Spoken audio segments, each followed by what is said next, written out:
There's only one package film left. We should probably watch the last one. Why? They've nearly driven us insane. We need to watch it because Mr. Toad is a great film. That is true, and Ichabod is great too. Yeah, mate. I've always enjoyed both films tremendously well. Well, I guess it's settled then. We're watching Ichabod and Mr. Toad. Blimey! I never thought you would agree. Tonight, it's gonna be wicked. Hey everyone, it's Dane. I just wanted to give you a quick podcast recommendation. You definitely know Scott, because I do Creators United with him, and you definitely know Chris. But how about Sarah and Nick? Nick owns a travel agency, and he is also my lover. Sarah? She is probably high right now and during the episodes, but that doesn't matter. No, I'm kidding. Anyway, go check out the No New Friends podcast. I'm an avid listener of that show. Absolutely love it. Not only are they my friends, but I absolutely love the show, so I don't mind giving them a shout out. Go over to nonewfriendspodcast.com and be sure to watch them record live on Twitch. Follow them on all the socials and everything. I will leave a link in the description below where you can find them. And again, that's No New Friends Podcast. And now back to the video. Our story begins in 1820. Short story author Washington Irving has just published a collection of 34 short stories called The Sketchbook of Geoffrey Crayon Gent. Among these stories is one titled The Legend of Sleepy Hollow. This story tells the tale of Ichabod Crane, a teacher from Connecticut. He attends a party and hears about the Headless Horseman. During his ride home, he encounters a cloaked horse rider who he believes to be the Headless Horseman. The Headless Horseman myths date back to Middle Age Europe. These myths served as inspiration for the legend of Sleepy Hollow's story. A few years later, in 1908, The Wind in the Willows was published by Kenneth Grahame. This book was based on bedtime stories Kenneth Grahame would tell his 4-year-old son. Many of the stories were about a toad. Mr. Grahame would also write stories of toad, mole, rat, and badger in letters to his son. After his retirement, he moved to an old farmhouse in Berkshire and used the bedtime stories as inspiration to write a book about Mr. Toad and his obsession with motor cars. Fast forward to 1940, when Walt Disney was developing a feature film based on The Wind in the Willows. Walt had received a copy of the book in 1934, and in 1938, Roy O. Disney acquired the rights to the novel for a potential film. Walt didn't think The Wind in the Willows would make a great movie, calling the story awfully corny. But James Broadrow, a storyboard artist, convinced Walt to put the picture into production after a successful storyboard pitch. Since animation had begun on the project, a cast was assembled to voice the characters.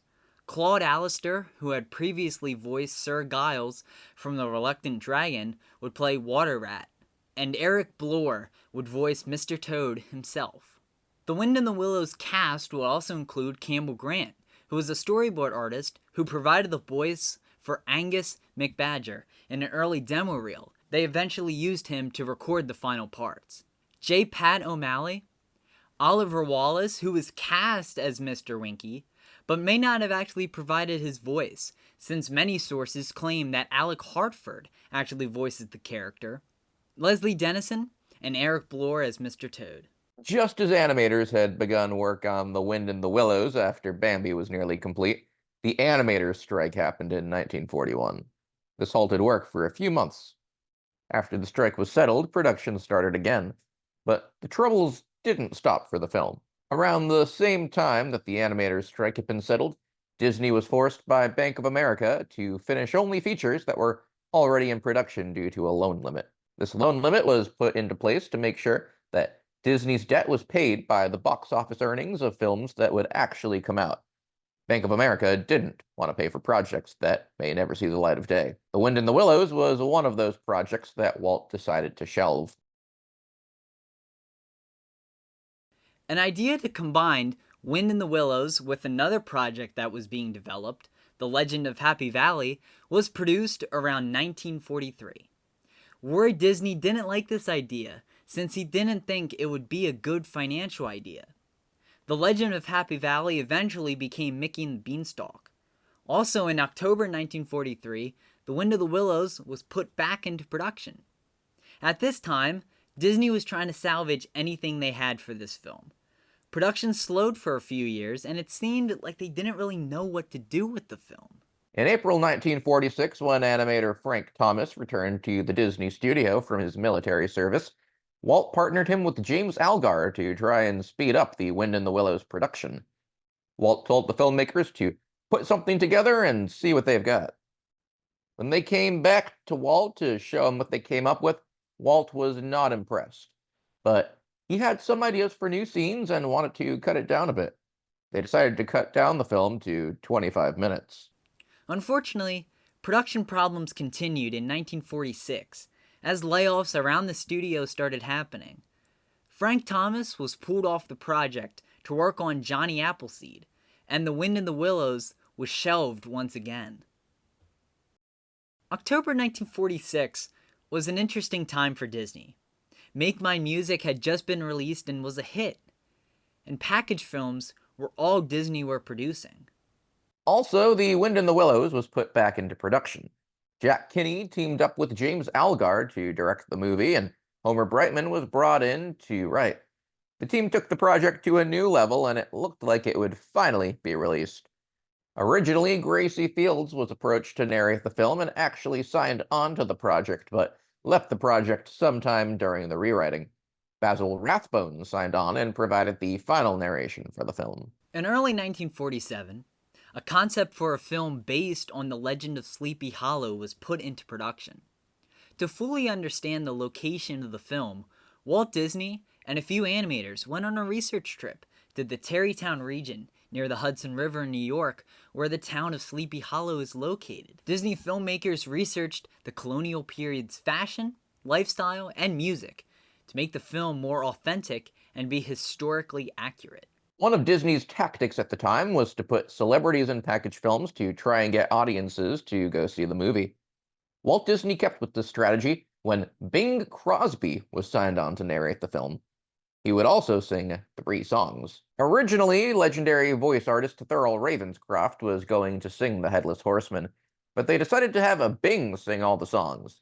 He then invited his 4 sons, Gary, Philip, Denny, and Lindsay, to sing with him on the Headless Horseman song. The songs for the film were all written by Oliver Wallace, and this score goes so hard. When Mr. Wallace was writing the score, he recorded himself whistling to show Ichabod's fear when riding through the woods, and he wrote a song called Whoop Da Doodle Day that was never used in the film. He also composed the score for The Wind in the Willows. However, there was a problem with these films. They were 30 minutes long, not even close to a feature-length runtime. Because of this, The Wind in the Willows and Sleepy Hollow would combine to make another package film. This package film was to be called Two Fabulous Characters and be released in October 1949. The future was bright for the Disney company. Walt would be returning to all cartoon features with a brand new package film. Two Fabulous Characters was renamed to The Adventures of Ichabod and Mr. Toad sometime after February 1949. They were also working on 2 new feature films. One, Cinderella, was set to be released in 1950, and Alice in Wonderland, that was set to be released in 1951. After nearly a decade in production, The Adventures of Ichabod and Mr. Toad was released on October 5th, 1949, in the US, and made $1.625 million in the US box office. It was also praised by critics for being faithful to the Sleepy Hollow story and for being very artistic and imaginative. In the 1950s, the film started to be separated to show on TV. Both films were released on home video and were renamed to their original story names. The Adventures of Ichabod and Mr. Toad got its first complete home video release in 1992 on Laserdisc. It was then released on VHS in 1999 and on DVD in 2000. All right, so we've watched it. It sounds good as I remember. Watch it. Sounds good as I remember. Enjoyed it. We experienced it. We did experience it. That was, dare I say, a masterpiece? I would say so. Let's start with a little bit about the plot of Wind in the Willows, and then we'll go from there. Wind in the Willows is about Mr. Toad and basically his hijinks. He gets arrested uh, on the run from the law. His obsession with motor cars, um, something that's also in Mr. Toad's Wild Ride.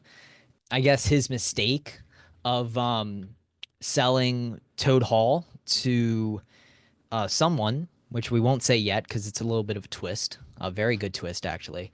Mhm. Um, and that little fight at the end there to try to get Toad Hall back, his home. So yeah, I mean, yeah, another thing that's great about Wind of the Willows is the music, both the score and the original song, Nowhere in Particular, I believe it's called. Um, Great song, very catchy. Mr. Toad has a pretty good voice, surprisingly, even though he doesn't sing very often. I wish he did more. um, let's get into a little bit of the spoilers here in the plot. I said about the reveal of the kind of villain, I guess.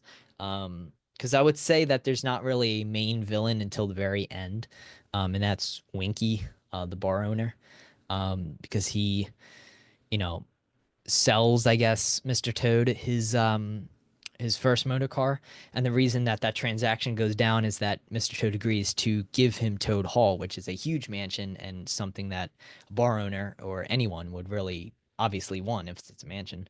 Um, so yeah, Mr. Toad signs the deed over to him, and yeah, so now he owns it with the Weasels, who are not good people. Well, they're Just like not the people in general. Yeah, that's true. Good things. They're not good things, just like the Roger Rabbit Weasels, who are the same, so supposedly supposed to be the same.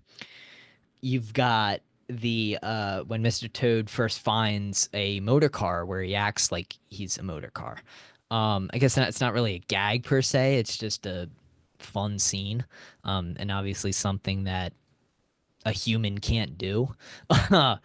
um, I bet I could do it. Try me. yeah, you might be able to actually. You might be able to.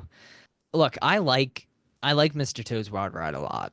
Um, and I think Mr. Toad's Wild Ride is faithful to the film, and I think the film is very faithful to the book. Honestly, I would give it a 9. No, I'm going to give it a 9.5 because I think I know what I'm going to give Legend of Sleepy Hollow. So I'm going to give it a 9.5.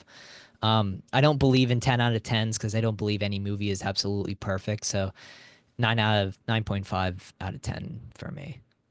I give it a 9 out of 10 because it needs more music for me. It's so Mhm. good, but it needs more music. It deserves more music. That's fair. That's fair. Yeah, that's fair. Wind in the Willows had Sherlock Holmes narrating it, Yeah. but Legend of Sleepy Hollow had perhaps the most iconic singer of its decade in it. Oh yeah. So, Yeah, Legend absolutely. of Sleepy Hollow tells a classic ghost story tale of schoolteacher Ichabod Crane, who arrives in the town of Sleepy Hollow in New York. After arriving there, he soon falls in love with Katrina von Tassel. She is both beautiful and flirtatious, and also happens to be Mhm. the daughter of the richest baron in the town of Sleepy Hollow. Ichabod is trying to woo her over, but he's got some competition.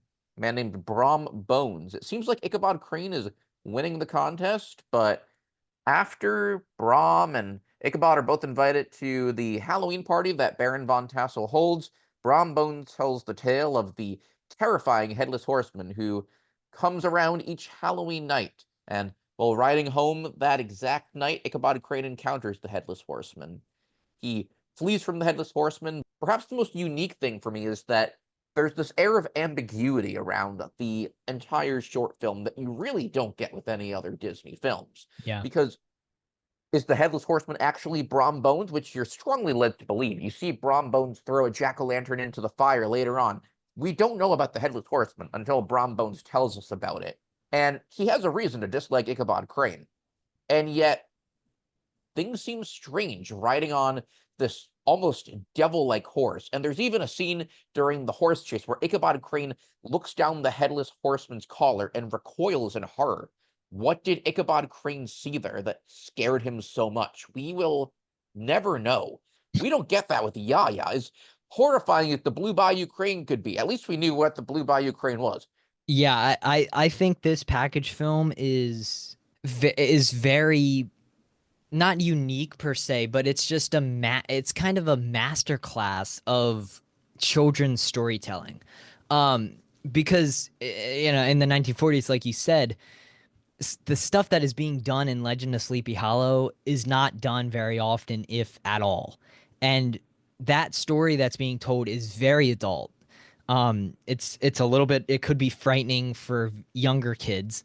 Party that Ichabod Crane is dancing at, Hmm. and then the fact that he's being chased by this horrifying figure, the fact that Mr. Toad is surrounded by his great friends on Christmas, and the fact that he's been locked up in jail with Yeah, this huge metal ball attached to his leg. yeah. It's fascinating. Well, even that scene that he meets up with his friends again after breaking out of jail, he literally almost dies because he's in the water. Yeah. This forest scene is a masterclass in in presenting a frightening event in a children's movie, because it does what every horror movie does, and makes you think when the jump scare is going to happen, but then it's the what's the things that look like hot Cattails? dogs? Yeah. Yeah, the What are they? cattails. Yeah, cattails. It's them knocking on the log, you know? Um cuz that it sounds like the clops of the headless horseman. And the way that he copes with this at the time is by whistling, something that is very contrasts the very frightening event that is about to happen. You notice what song he was whistling? No, I didn't hear It, it. it was the Katrina song. Of course it is, because he finds Mm. comfort in Katrina. There you go. The actual headless horseman, um never see him. The only act you don't actually ever see the actual headless horseman, because you just see like the shadow of him, and you see the shadow of the horse with his glowing red eyes. And it's like, this guy is such a mysterious figure that he's literally a ghost. It's absolutely brilliant. When we saw it, I compared it to the iconic, terrifying forest scene from Snow White and the Seven Dwarfs, where Snow White is rushing through the forest and everything is terrifying for her. But uh in that scene, and as much as I love Snow White and the Seven Dwarfs, it's brilliant. A lot of it feels like shock value. The brilliance for me with the forest scene from The Legend of Sleepy Hollow is that Ichabod Crane's paranoia is shown. The things themselves are not necessarily scary, and we, the audience, are not shown that they're really not scary. hmm But the building anticipation and the paranoia of Ichabod Crane becoming gradually more and more until it spills over, and we finally see the headless horseman coming out of nowhere with that bright purple background, holding that flaming pumpkin. Brilliant. And that is why I love this scene so much. It's constantly ramping up to this ultimate event when we finally see the headless horseman. yeah. And the way that he is introduced is just so unexpected too, because the laugh comes out of nowhere. You're really Mm. expecting it to be like a clump of the horse or something. His entrance is just so quick that you don't even realize that, you know, that it's him until you actually see him. And his laugh is so good too. His laugh is Oh, I so know. cool.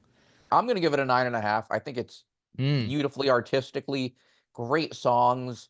I think that this is one of the perfect Halloween time short films. Yeah, we are gonna flip flop, because I'm gonna give it a 9. The Adventures of Ichabod and Mr. Toad was a success, but it was the last of the Disney package films. Cinderella would be released in 1950 and would be Disney's return to full-length animated features. Mr. Toad is a very memorable character from The Wind in the Willows. He is still popular with some fans today. When Disneyland opened on July 17th, 1955, Mr. Toad's Wild Ride opened with it. This ride took guests through Toad Hall, the streets of London, a warehouse full of dynamite, and then would get chased by the police and get hit by a train. If the ride wasn't insane already, you would end the ride by getting sent to hell. Guests loved this attraction, so it was brought to the Magic Kingdom in 1971. Imagineers upgraded the ride a bit, including better animatronics, more scenes, and 2 different tracks that would nearly hit each other at various times in the attraction. Track number 1 included driving through a barnyard, getting arrested and found guilty by an officer, escaping the prison and getting hit by a train, and just like Disneyland's version, the ride would end with the hell scene. Meanwhile, track number 2 included some new Toad Hall scenes, Winky's Tavern, and guests could see some weasels hiding outside the tavern before heading to the English countryside. The ride would end by getting hit by a train and going to hell, just like track number 1. The ride was immensely popular with fans. In 1983, during the Disneyland Fantasyland update, Mr. Toad's Wild Ride would receive an update that included new animatronics and an update to the courtroom scene that now included a judge sentencing you instead of police. Over in Disneyland Paris, Toad Hall Restaurant was opened. This restaurant is still open to this day and serves traditional British fish and chips and desserts. Magic Kingdom's Mr. Toad's Wild Ride was a hit, but it wasn't the only ride considered for that space in Fantasyland. The Legend of Sleepy Hollow was also pitched to have a dark ride. This ride would take riders through the forest and encounter the Headless Horseman. This attraction would never come to fruition, though. Unfortunately, Mr. Toad's Wild Ride was in trouble at Magic Kingdom. Michael Eisner was facing a lot of budget issues at the time, and he knew he needed to update some rides that may be considered outdated. One of these attractions was Mr. Toad's Wild Ride, and so Disney considered replacing it with a Winnie the Pooh attraction. When this news was reported in the Orlando Sentinel on October 22nd, 1997, fans were very angry. Some even started a Save the Toad campaign to try and prove to Disney that Mr. Toad was loved. This did not persuade Disney to keep Mr. Toad. So on September 2nd, 1998, it was announced Mr. Toad's Wild Ride would close on September 7th. However, the Disneyland version is still open and is considered a classic attraction. It is also immensely popular to this day. Let's rank these package films here. I love it. The So package now that- films in review now that we've Yeah. completed our journey. Now that we've completed all of them. So let's go from bottom up. So number 6. Fun and fancy free. As fun as Mickey and the Beanstalk can be, the ventriloquist dummies throw me off. Mm-hmm. And on top of that, Bongo is so bad, and it's an entire half hour of the film that just gets it off to an awful start, and there's no coming back from that for me. I'm going Three Caballeros in this spot. Ooh. Yeah, it's I like the Three Caballeros themselves. I don't think it's that great. No point for Yaya. No point for Yaya. Yaya drags it down, actually. The weird segments. Number 5 for me, gonna have to be Make My Music. Number 5 for me is going to be Fun and Fancy Free. The only reason why I put it up above Three Caballeros is because I enjoy Mickey and the Beanstalk better than anything that's in Three Caballeros. For me, number 4 is going to be the Three Caballeros. I love the Cold-Blooded Penguin. I love Gachito. Gachito's hilarious. And the music in Three Caballeros, there's really not a song that's not a banger. The Three Caballeros, of course, is iconic. Yeah, number 4 for me is going to be Make Mine Music. Love Casey and the Bat. Love Willie the Operatic Whale. Number 3 for me is going to be Saludos Amigos. And the reason why, just the 3 words, Aqualara do Brazil. Number 3 for me is going to be Melody Time. Oh. Love Melody Time. It's so fun. Number 2 for me is going to be Melody Time, because almost every song is incredible in that film. You brought up Pecos Spill. There's 2 songs of Pecos Spill that are both incredible. Roy flipping Rogers is in that movie. Number 2 for me is going to be Saludos Amigos. Lots of bangers. Yeah, and Ryan, like you said, Aqualara do Brazil is... That may be, for like short film wise, the single most beautiful piece of animation I've ever seen. Just because it's all handwritten.